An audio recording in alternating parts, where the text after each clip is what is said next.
7:04 de la mañana, hora de Venezuela. Saludos a Colombia. Vamos a hablar de ustedes, queridos amigos colombianos, allá donde también se ve este programa. Y nuestro primer invitado en estudio es Juan Carlos Tanús, director nacional de la Asociación de Colombianos y Colombianas en Venezuela, activista de los derechos humanos y de los derechos de los migrantes. Juan Carlos, buenos días. Muy buenos días, Eduardo. Muchísimas gracias por la invitación. Bueno, Colombia en un momento muy interesante, se cumplió finalmente la segunda vuelta, ya hay presidente electo, hay reconocimiento a esta victoria y se abren muchas expectativas. En algunos sectores también dudas, temores, pero fundamentalmente hay expectativas. Y ya comienzan a aparecer noticias como el anuncio que simultáneamente hacen Gustavo Petro, presidente electo, Nicolás Maduro, presidente de Venezuela, con respecto a la frontera. Y cuando ocurre esto, Iván Duque sale al paso y dice, señores, la frontera ya está operativa. Lo que pasa es que se requieren de unas condiciones, sobre todo del lado venezolano, para que no haya connivencia con los grupos terroristas. ¿Cómo ves tú ese tema de la frontera? ¿Tiene razón Iván Duque en algo?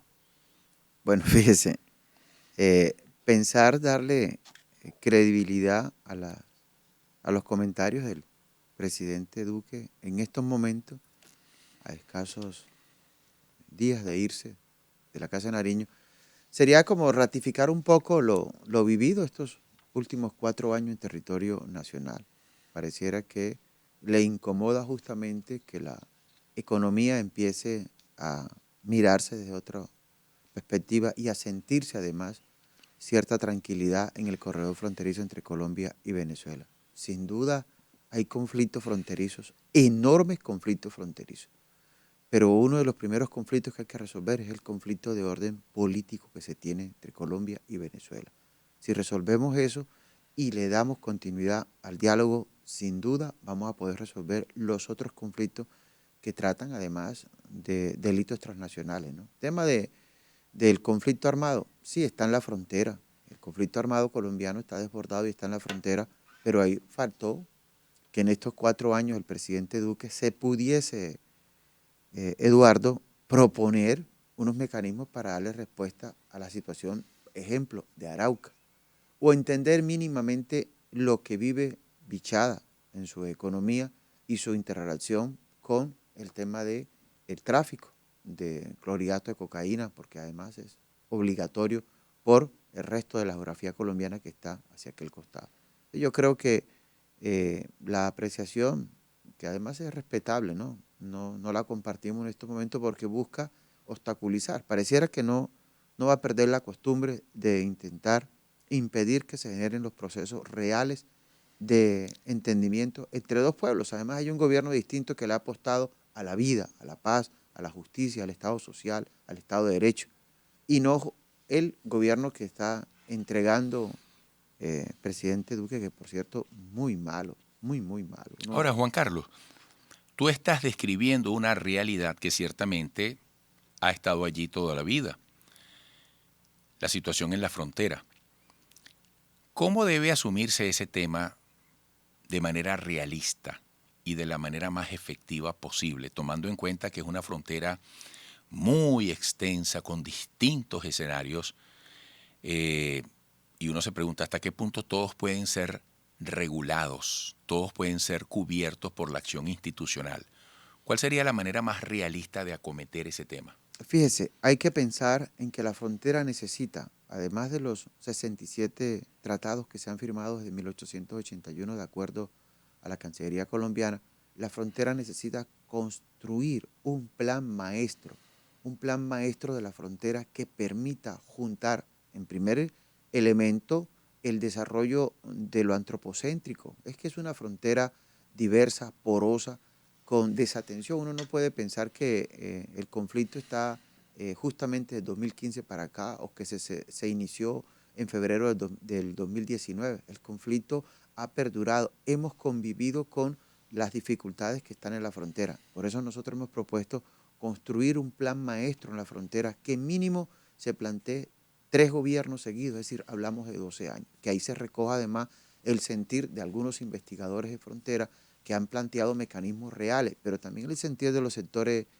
organizados que están en la frontera. Todos los sectores, uno de ellos son los gremios económicos que además tienen alta incidencia justamente en la frontera, pero los sectores populares también, que viven el día a día el paso de un costado al otro, la chalupa de un costado al otro, el cruce del puente, que han padecido los cierres de los puentes, que padecen además el cruce por las 310 trochas que están existentes, que además se amplían. Hay trochas que en otrora eran solo para peatones, hoy hay trochas hasta para vehículos. Entonces uno dice, de esa problemática hay que condensarla en un plan maestro para la frontera. E incluso yo creería que en términos de respeto a la soberanía y la autodeterminación de los pueblos, ese plan maestro debe estar pensado en reformar cada una de las leyes de fronteras establecidas en los dos estados, porque es parte de eso, el respeto del uno hasta dónde llega mis derechos. Y tiene que ver lógicamente con la dinámica política de la frontera. Afortunadamente, con la llegada del pacto histórico de Gustavo Petro y Francia Márquez al gobierno, se plantea mecanismos para diálogos regionales. Y ese diálogo regional tiene que involucrar el escenario geográfico venezolano.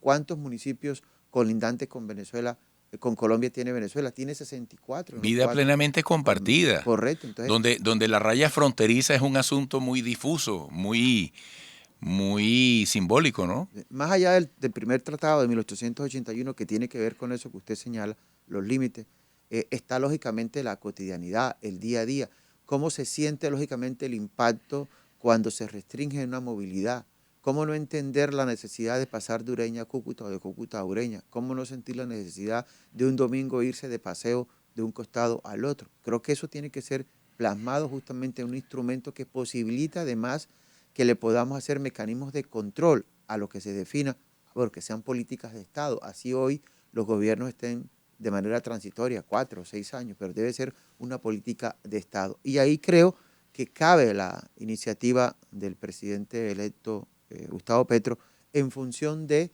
construir esos diálogos regionales. ¿Cómo uno logra, y vuelvo a poner el ejemplo de Arauca, cómo uno logra resolver los conflictos? Pues juntando todos los actores, los de orden militar, es decir, las insurgencias, la guerrilla, la FARC, el ELN, incluso las bandas criminales y sectores del paramilitarismo que están hoy en Arauca y que deben ser llamados a resolver el tema del conflicto. O sea, no espera más el diálogo y el entendimiento desde lo regional, desde lo local, para poder superar el drama que tenemos hoy en la frontera. En la próxima parte te invito a dos temas esenciales, aparte de los otros que quepan.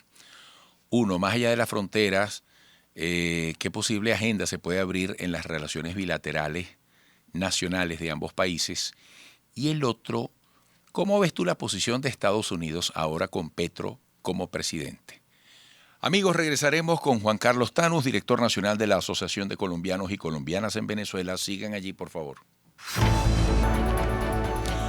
Seguimos conversando 7:16 minutos de la mañana, hora de Venezuela, con Juan Carlos Tanús, director nacional de la Asociación de Colombianos y Colombianas en Venezuela, activista de los derechos humanos y de los derechos de los inmigrantes. Estaba leyendo yo esta mañana en la prensa, lo estaba buscando ahora, que aquí está, la aerolínea Wingo pide reabrir ruta Caracas-Bogotá. Esa es una de las expectativas que hay también. Bueno, que se reabran las conexiones aéreas entre ambos países. Pero yo te hablaba de la agenda nacional. ¿Qué puede haber allí, Juan Carlos? Eduardo, creo que es sumamente importante atender temas de grueso calado, el tema migratorio. Dentro de la agenda hay que, porque uno no puede hablar de ¿Y cuál integración. sería el cambio allí una vez que en el gobierno de Duque, bueno, la mayor cantidad de migrantes venezolanos fueron acogidos? ¿Hay algo que cuestionarle a Duque en esa aparente o evidente hospitalidad que le ha brindado a los venezolanos? Cifras, es decir, uno no desconoce que jugaron políticamente a imponer el concepto de la crisis humanitaria y la solidaridad desde el territorio colombiano. Pero las cifras no responden a la realidad. Nosotros hemos trabajado, de hecho estamos próximos a publicar una investigación y se consiguen cifras como la realidad es que los habitantes venezolanos en la frontera, Eduardo, no todos utilizan el programa especial de protección o el estatuto temporal de protección como el mecanismo que le apostó el presidente Duque. O sea, el que vive en la frontera, hoy en Ureña, va y aplicó para el Estatuto de Protección para tener la movilidad hasta Cúcuta, para poder ir hasta Pamplona, para poder sacar una cuentica, abrir una cuenta de ahorro en un banco, pero no justamente por lo que jugó en términos de lo internacional y le permitió conseguir muchísimos recursos al gobierno del presidente Duque. Ese es el primer elemento. Y eso puede ser, usted puede conseguir allí por lo menos los primeros 600.000. La investigación da un poquito más, hasta ahorita van 647.000 alguito. Pero ¿qué arroja esa? A ver si te entendí. Que estos mecanismos de inclusión o reconocimiento al migrante venezolano no llegan muchas veces a quien realmente lo necesita. Correcto, es decir, yo vivo hoy en Ureña, trabajo en Ureña, pero se me ofreció Sí, algo te aquí al entendí, te costado y entendí. paso ese allá. Y buscas ese beneficio. Correcto, es Y decir, no le llega a al que quien está buscando, realmente, al que va buscando, al que está buscando migrar porque siente que no correcto, puede correcto. seguir aquí. Esa es una primera cifra. La otra cifra es que ya el mismo gobierno reconoce que cerca de 980.000 colombianos son retornados. Cuando usted revisa todas las láminas de los formularios que hay que llenar para acceder al estatuto, usted encuentra que no hay mucha diferenciación entre si eres nacido en Colombia o si eres nacido en Venezuela. Lo importante es Los meten en que la misma tenga, estadística. correcto, que tú tengas documentos venezolanos. Si tienes documentos venezolanos, eres venezolano. Pero yo nací en Colombia, tengo documentos colombianos. Es decir, yo soy un colombiano que emigró en los 70, en los 80, en los 90, a partir del 2000 a territorio venezolano y regreso, soy un retornado. Allí, digamos, ANUR ya empieza a precisar esas cifras que realmente dan 980.000. De hecho, ya la Universidad Rosario también ha señalado esa cifra. Esos son los elementos que hay que condenar porque no puedes construir una política pública sobre ello. Es decir, si yo necesito hacer un ofrecimiento en el marco de aperturar cuentas de ahorro y corriente en territorio colombiano para hermanos venezolanos, lo que debo es llegar a un principio de acuerdo con el gobierno colombiano para ello y viceversa, ¿no? Entonces, ese es un primer elemento. Y el segundo es que se convirtió la política de atención a migrantes en una política agresiva, una política que llegó a tener set noticiosos desde la mañana hasta muy tarde en la noche en Cúcuta, es decir, el gran show, el gran espectáculo apoyado lógicamente con el segundo tema suyo, que son los Estados Unidos, que jugaron y están jugando lógicamente a apretar para que esto no se avance, indistinto de que hayan mecanismos de flexibilización de cosas que son, digamos, individual, unilateral y que no corresponden a la realidad Mira, de aprovecho los que llegas países. al tema. ¿Qué significa para los Estados Unidos? ¿Qué le toca? Según tu punto de vista, por supuesto, una vez que los Estados Unidos ha estado desde hace tantos años comprometido con Colombia en un apoyo que ha incluido incluso el apresto militar. Mire, los Estados Unidos no van a poder eh, impedir que haya un mínimo de avances en la sociedad colombiana, así como no pudieron impedir que el pacto histórico consolidara la victoria de Francia y de Gustavo. Les va a tocar, lógicamente, interpretar la realidad del pueblo colombiano y el gobierno colombiano de Gustavo Petro va a tener que asumir que la dependencia con los Estados Unidos es casi total.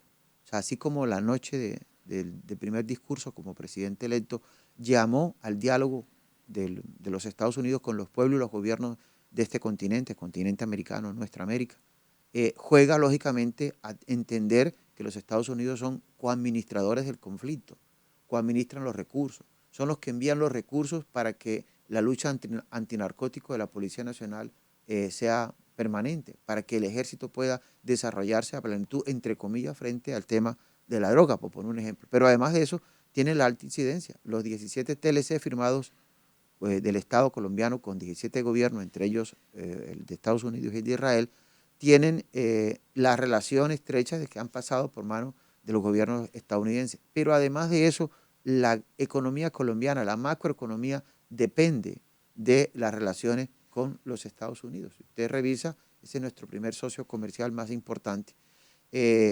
Petro tuvo que hablar con Biden y luego hablar con otros presidentes. En el caso concreto con el señor presidente, compañero Nicolás Maduro. Entonces uno dice, ojo, ahí está la primera gran relación. Es que Petro no ha llegado solo, tuvo que llegar con una gran coalición y además eso tiene que en esa coalición contar que los Estados Unidos son determinantes en la coadministración de la cosa pública en territorio nacional colombiano. Además, la postura geográfica del país que le ha servido a los Estados Unidos no solo para el tema económico, sino de posesión militar. Hoy el tema de bases militares no está en discusión. La presencia de tropas estadounidenses en Colombia no está en discusión. ¿Por qué? Porque si usted aspira a que haya un Estado de Derecho, tiene que respetar lo que en otrora los gobiernos firmaron en nombre del Estado, y eso es justamente la postura de Gustavo Petro, que además nos parece muy correcta. Si usted pretende implementar justicia y administrar justicia, tiene que ser respetuoso de los instrumentos constitucionales y legales establecidos. Y creo que en eso no va a ser fácil desprenderse de los mecanismos de presión, de coacción que produce la política estadounidense.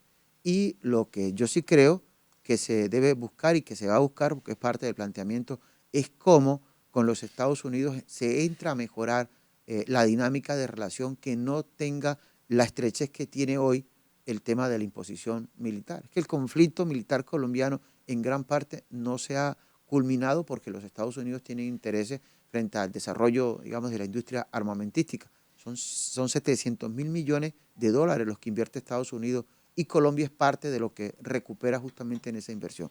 Es decir, el análisis frente a las relaciones o al comportamiento de las relaciones con los Estados Unidos va a ser mucho más extenso de lo que uno creería por todo lo que implica Estados Unidos en territorio colombiano. Una relación, usted revisa cuántos senadores colombianos tienen hoy visa para ir a Estados Unidos. Una decisión del presidente Petro frente a una acción contra los Estados Unidos que dependa del legislativo va a ser imposible. No habría mayoría para eso. Lo que sí puede haber mayoría sería para otras iniciativas, pero cuando toque los intereses de los Estados Unidos no va a ser posible que se consiga apoyo desde el legislativo, aún teniendo las mayorías a través de un acuerdo nacional. Juan Carlos, ¿cuál es la gran prioridad? ¿Qué piensas? La gran prioridad para Colombia en este momento tan interesante. ¿Cómo queda la paz allí? La paz es un elemento importante, pero antes del tema de paz, porque digamos el tema de paz tiene un adelanto, Eduardo, es que hay un acuerdo ya establecido entre el Estado y la otrora guerrilla de la FARC que puede dar pie a una gran transformación en Colombia. El tema, ejemplo, de la reforma agraria es un elemento importante. Digamos, la paz está a un ladito, pero hay que superar el tema del hambre. Es que son 21 millones de colombianos los que que también están tiene que ver con la en la paz, ¿no? pobreza. Correcto, pero digamos, Sí, de sí, sí, te emergencia, entiendo. de emergencia, nos sentamos a conversar para resolver lo que hay que resolver, o hoy intentamos darle amplitud al plan de hambre cero. O sea, hay que resolver el tema del hambre. Hay que ver cómo rápidamente se establecen los mecanismos para que esos 7 millones de pobres en la pobreza absoluta se superen. Pero ¿cómo entender eso? Ok, necesitamos llegar a un acuerdo nacional, un pacto, un ejercicio de unidad que entienda que la prioridad hoy es para los que están pasando hambre, para los que el Estado les ha sido indiferente frente a las respuestas reales. Esa es la prioridad hoy. Y lo ha planteado así Gustavo Petro. Además que muy elocuente el discurso que permitió que sectores, que esto hay que resaltarlo, sectores de los gremios empresariales adversos a la política de pacto histórico, desde esa misma noche hubiesen reconocido Andi, Fedecámara, Fenalco, o sea, todas las estructuras que apoyaron, que lógicamente tienen ideología cercana al uribismo, pero que electoralmente entendieron que cerró el ciclo de confrontación desde lo político el 19 y que a partir del día 20 se pusieron a disposición del nuevo mandatario electo en función de superar algunos de los dramas. E incluso nos llamó la atención que Asobancaria en Colombia haya extendido el ofrecimiento a el diálogo, a la conversación, porque va a ser muy importante el ejercicio de los sectores bancarios en esta primera etapa de la economía colombiana con el gobierno de Gustavo Petro. Bueno, Juan Carlos, qué interesante ha sido escucharte. Espero que pronto nos acompañes de nuevo. Momento interesante, insisto, para Colombia. Hay que hacer un seguimiento porque hay intereses comunes muy grandes en el futuro de esta relación, como ha sido toda la vida entre Colombia y Venezuela. Hasta pronto. Muchas gracias, Eduardo, por la invitación. Juan Carlos Thanos, director nacional de la Asociación de Colombianos y Colombianas en Venezuela, activista de los derechos humanos y de los derechos de los migrantes. Sigan allí.